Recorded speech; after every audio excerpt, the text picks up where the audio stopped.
The elite players, the top tier players is, yo, it's money time. We need you to make a play, and they make a play.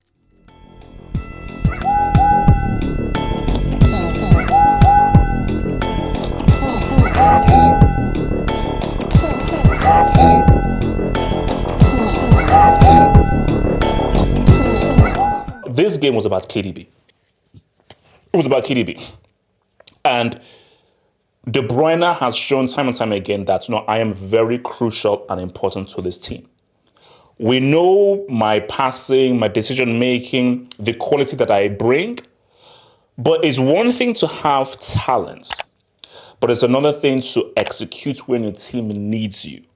You see, the really good players and the elite players, the really good players, they're talented, they are good. Like a Rodrigo. You're good and you can sometimes show your things. The elite players, the top tier players is, yo, it's money time. We need you to make a play, and they make a play. A key pass, a pre-assist, a key assist, a goal, a dribble, a creation of space, a tackle. Something key that helps the team win. And this is what KDB was able to do today against Copenhagen. Like, you see, this was always going to be an easy game for Man City, but this is one of those games where you can easily slip up. And when it became 1-1, it could have easily been a game that went away from Copenhagen. And Copenhagen, they had a good few chances. Because remember, it's at home, it's the crowd, and Copenhagen knew that their best chance of even dreaming of a shock is to win this game at home and then hope for the best away from home.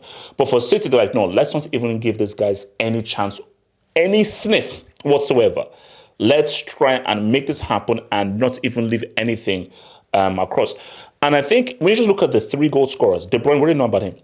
I've said many times that, but I feel Bernardo Silva is one of the most underappreciated players. Because Bernardo Silva, time and time again, in so many instances, has been huge for Man City. He's been key.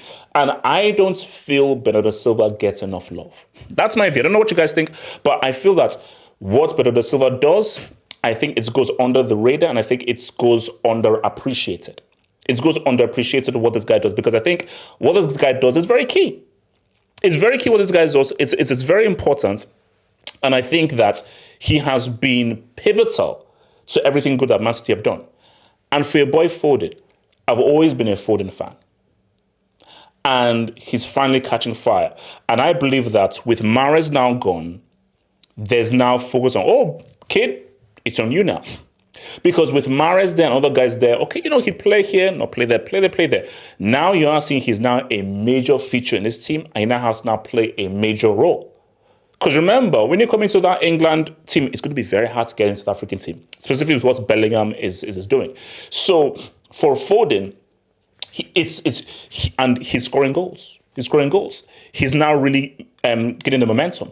But what I want to see from Foden is, I know how talented you are. I know how good you are. Can you be what KDB is? Because remember what I said about KDB? Yes, we know how talented you are. Can he be clutch? Can he be key?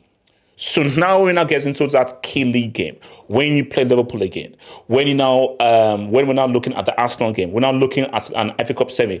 Can you come in clutch? Can you come in key? Because once you're able to do that, Foden, you've now moved on to the next plateau. You've now moved on to the next level of now appreciation of you're that good. You're that dude. So, but look, I said again, for Man City, this was always going to be an easy dub. This was always going to be an easy dub for Man City. And I just think this was not what's going to test them. Now, last thing, and then I'll go to your questions, because the last thing, KDB is missing one thing. KDB is missing one thing. A major performance in a major final. An FA Cup final is not a major final. No, it's not. We're not repping the freaking Football Association Cup. Okay, shout out to your boy Church. We're not repping that freaking cup. So World Cup final, Euros final, UCL final. For me, those are the 3 major finals you can play as a player. It's a World Cup final, the final for your confederation, AFCON, Euros, Copa America, Asia Cup, and the UCL final. Those are the 3 major finals. And KDB has yet to show up and be big time in any of those. Now, injury tax is injury tax.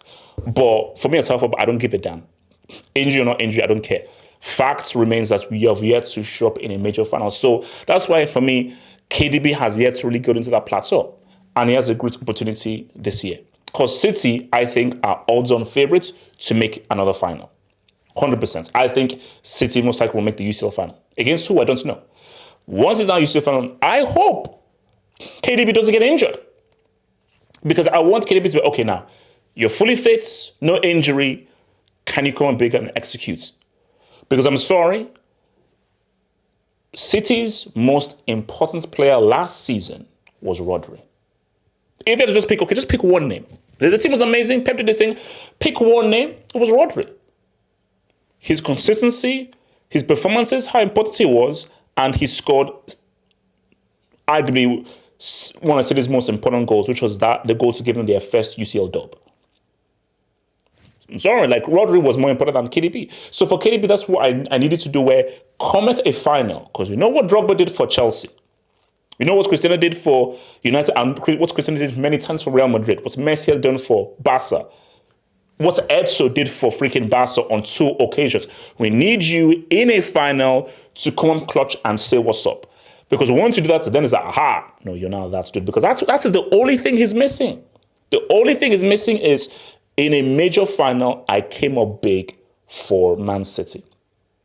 I came up big for Man City. So look, I said again, this thing is over. For Foden, could this be Foden's real? Foden has yet to have a real breakout season.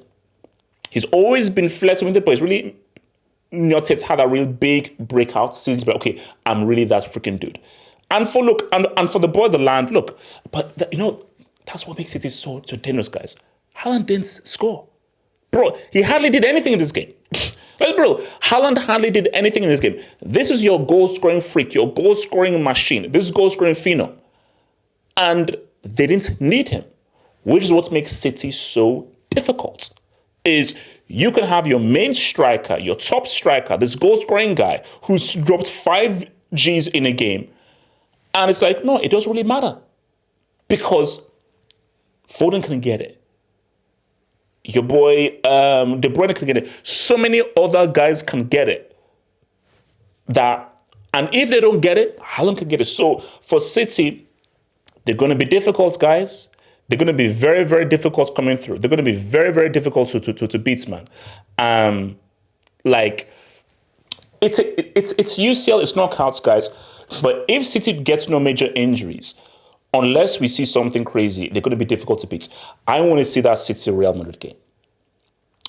Now, if City face that Real defense, they're going to cook them, 100%. Over 2 legs, I'm taking City.